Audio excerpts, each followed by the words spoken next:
Imagine watching something sacred begin to fall.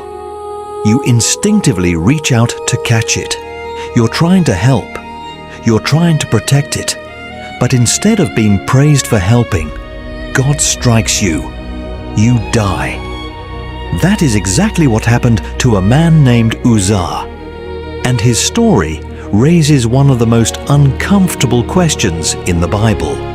Why would God kill someone for trying to stop the ark from falling? Subscribe to our channel for more videos like this. The Ark of the Covenant was one of the most sacred objects in ancient Israel. According to the Bible, it represented God's presence among the Israelites. And after becoming king, David wanted to bring the ark to Jerusalem. So David gathered the people. There was music, there was celebration, there were instruments. Everyone was excited. The ark was placed on a new cart pulled by oxen, and two men, Uzzah and his brother Ahio, were helping guide it. Everything seemed to be going perfectly, until the oxen stumbled. The ark moved, and suddenly Uzzah reached out his hand. He touched the ark, and then he died. The celebration stopped. David was shaken, and instead of continuing to Jerusalem, he became afraid and left the ark at the house of a man named Obed-Edom. But why? Was Uzzah actually doing something wrong? This is where the story gets uncomfortable, because if you only read that moment, Uzzah seems like someone who was trying to help. The ark was falling. He reached out.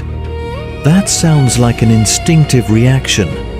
If something important was about to hit the ground, most people would probably try to catch it. So why would God punish him? Was God being unfair? Was Uzzah careless? Or was there something happening that we aren't immediately seeing? To understand the story, we have to look beyond that one moment. The bigger mistake.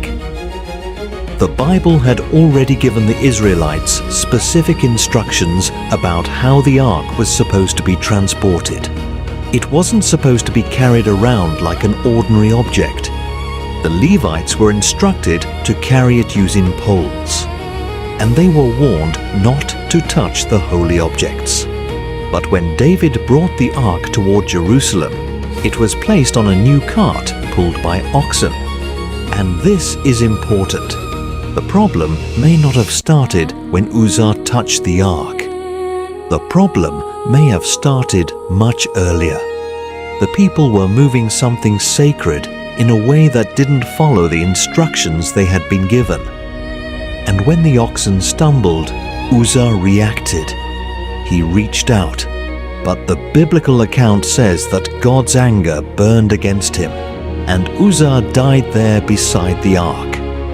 But was Uzzah a bad person?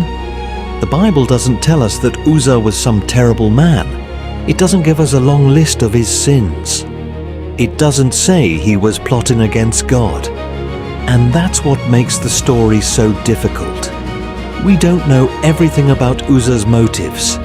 Maybe he was genuinely trying to protect the ark. Maybe he understood the rules. Maybe he didn't. The text simply focuses on what happened. And that's why readers have debated this story for centuries. David was also shocked. Even David didn't simply continue celebrating. He was angry and afraid. He asked how the ark of the Lord could come to him. So he stopped the journey. Imagine the scene. A few moments earlier, everyone was celebrating. Music was playing. People were rejoicing. Then one man touches the ark, and everything changes. The celebration becomes silence. And suddenly, everyone realizes that they may have underestimated what they were carrying. Then something interesting happens. The ark was eventually taken to the house of Obed-Edom. And according to the Bible, Obed-Edom and his household were blessed while the ark remained there. 3 months later, David brought the ark to Jerusalem again.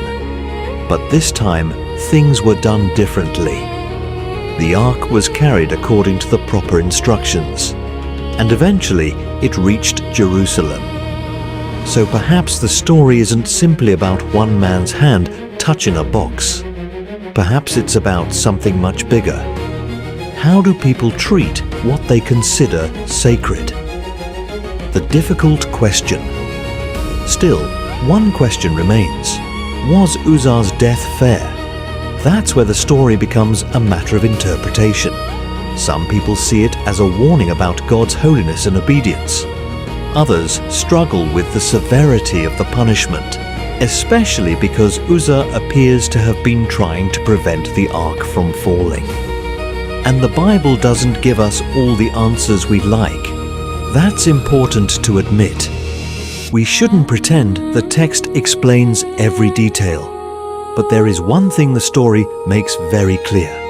The Israelites were not supposed to treat the ark casually. It wasn't simply an expensive religious object.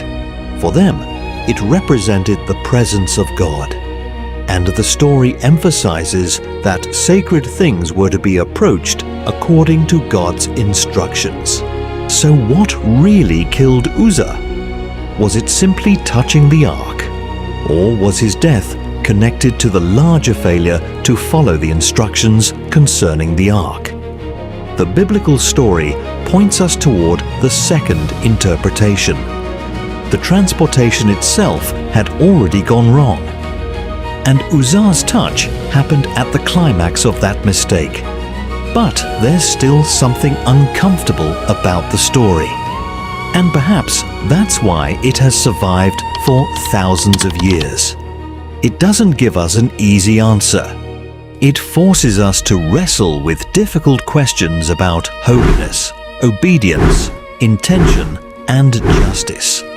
And maybe that's exactly what Thinker's Lens is about.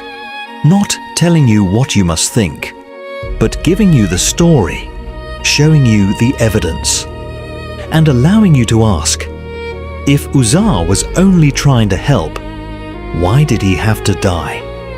What do you think? Was Uzzah punished for his own action? Or was he caught in the consequences of a much bigger mistake? Let me know what you think in the comments. And if you enjoy stories that make you stop, question, and think deeper about the ancient world and the Bible, subscribe to Thinker's Lens. Because here, we don't just tell the story, we think about it.